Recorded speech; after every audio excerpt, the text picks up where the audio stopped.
le déséquilibre se poursuit, même avec le procès.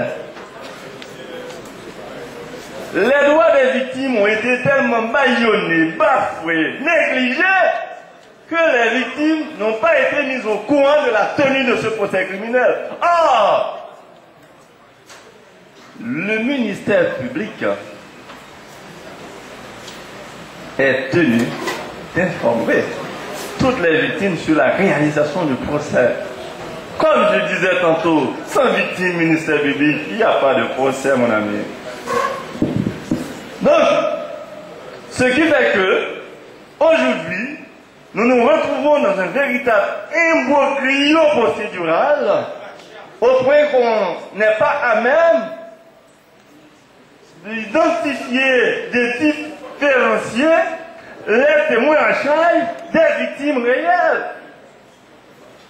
Le Conseil de la partie civile compte dans ses rangs des personnes victimes directes qui malheureusement ont perdu le droit de se constituer partie civile soit par cette négligence professionnelle, soit par méconnaissance de la loi. Parce qu'on regarde les prescriptions du Code d'instruction criminelle.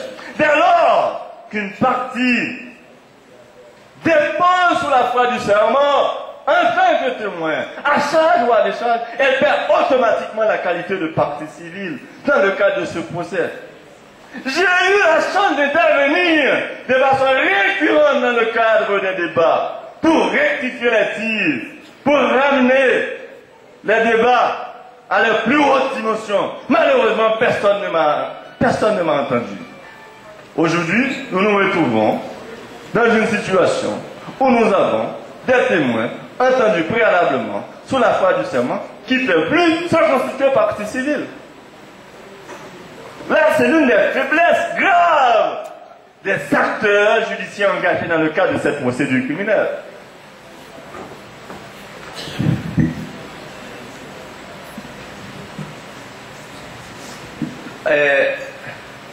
Plusieurs fois, des confrères du Conseil de la Défense ont eu à répéter que nous sommes là pour demander de l'argent. Nous ne sommes pas là pour demander de l'argent uniquement. D'ailleurs, nous sommes des avocats bénévoles. Nous sommes des avocats bénévoles. Nous assurons nos propres frais pour la poursuite des débats. D'ailleurs, des fois, nous facilitons même les déplacements des victimes au tribunal.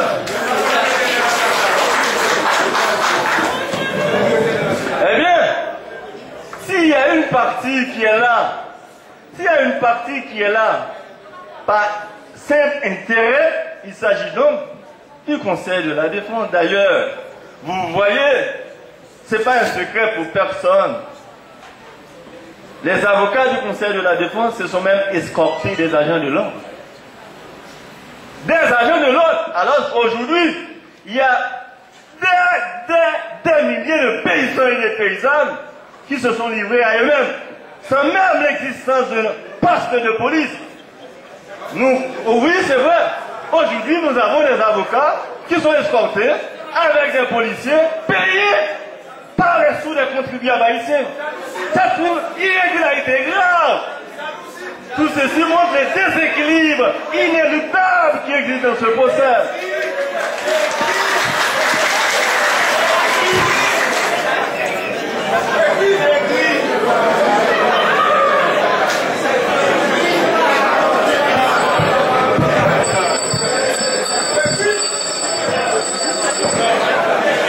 Oui, nous poursuivons.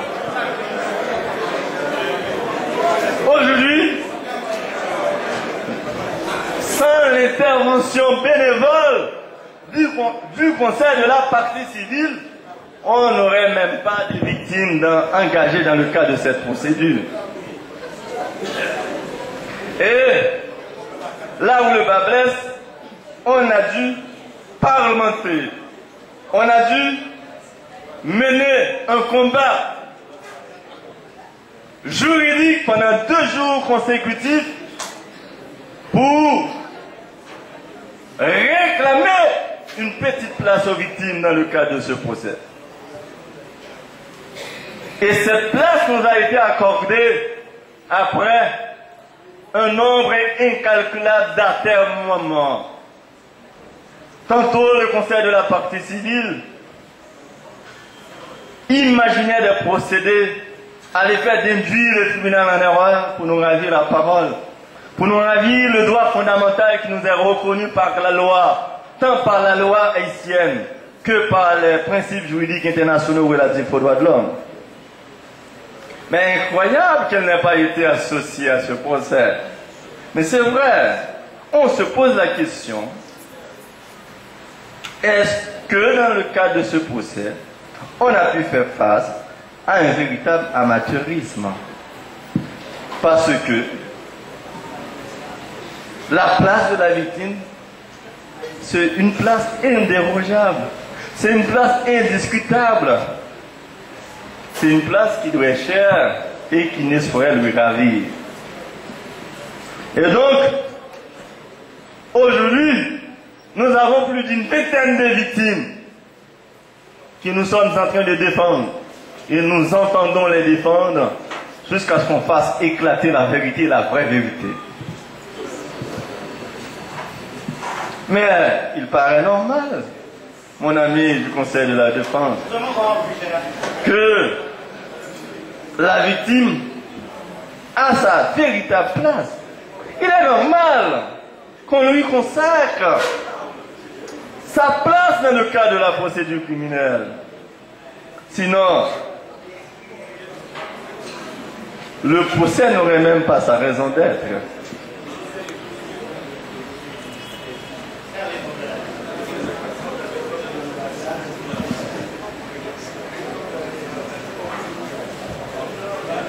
De temps à autre, dans le cadre de la procédure criminelle, les avocats du Conseil de la Défense criaient à haute et intelligible voix: ah oui, mais il ne faut pas laisser parler, il ne faut pas lui accorder sa place parce qu'elle est là pour demander des dommages intérêts, elle est là pour demander de l'argent. Mais je rappelle aujourd'hui même à l'attention du Conseil de la Défense que l'action civile n'a pas uniquement but de réclamer de l'argent. Ah voilà. Apprenez-le aujourd'hui et une fois pour toutes. L'action civile ne se limite pas uniquement à une réclamation de dommages et intérêts. Et Frédéric Desportes, Laurence Lasserre-Kouskerle, dans son ouvrage titré Traité de procédure pénale, à la page 807, a déjà défini pour nous l'utilité de l'implication de la partie civile dans le cadre d'un procès pénal. Elle a dit, pour apprécier l'ampleur des prérogatives de la victime dans l'exercice des poursuites, on ne peut s'en tenir à considérer le droit qui lui est reconnu de mettre en mouvement l'action publique. Certes, une fois les poursuites engagées, seul le ministère public est habilité à représenter les intérêts de la société au cours du procès pénal. Toutefois, au cours du procès, la victime ne demeure pas cantonnée dans la défense de ses intérêts particuliers. Plus exactement, ses intérêts lui commandent de soutenir les poursuites. Le Conseil, la partie civile aussi, est là pour renforcer les poursuites exercées par le ministère public. Plus loin, selon l'expression de la Chambre criminelle, la partie civile est appelée à corroborer l'action publique. Oui, la partie civile est là aussi pour soutenir de façon inéluctable la position du ministère public. Elle n'est pas engagée dans le procès seulement pour réclamer de l'argent et des dommages et intérêts. La partie civile est appelée à corroborer l'action publique, que celle-ci a été mise en mouvement à son initiative ou à celle du ministère public.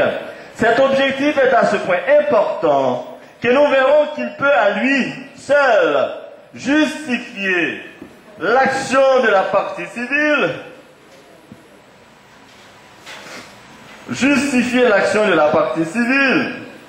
Cet objectif est à ce point important que nous verrons qu'il peut à lui seul justifier l'action de la partie civile indépendamment de toute réparation. L'action civile se distingue donc très nettement d'une action en responsabilité civile, dans la mesure où elle peut n'être motivée par d'autres buts que de faire rétablir la culpabilité de l'auteur présumé de l'infraction. Elle poursuit en réalité à la fois un but réparateur et un but vindicatif. Je suis obligé de m'arrêter ici pour expliquer que l'action civile a une double mission, elle a une double finalité, elle a un double but. Elle a un but réparateur, mais elle a aussi un but vindicatif, parce qu'elle contribue aussi à faire éclater la vérité. Elle contribue aussi à faire réprimer l'auteur présumé de l'infraction. Voilà. Donc quand nous sommes là, nous ne sommes pas là pour exiger des dommages d'intérêt uniquement. Et